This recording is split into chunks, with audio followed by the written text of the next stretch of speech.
Aming dakilang Diyos, lumalapit kami sa iyo ng may pagpapakumbaba at pusong puno ng pananampalataya.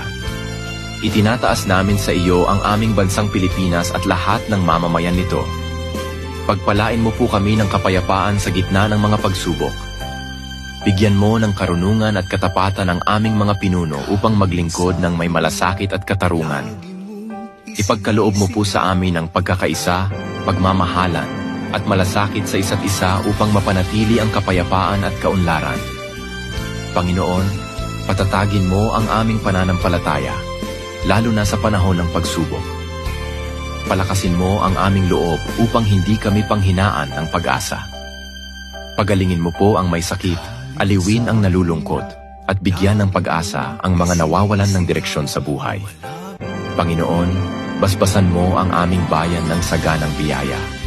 Pagkain sa bawat hapag, trabaho para sa nangangailangan, at proteksyon laban sa anumang kapahamakan. Sa iyo po namin ipinagkakatiwala ang aming bansa. Naway patuloy mong pagharian ang aming puso at buhay. Sa pangalan ni Jesus. Amen.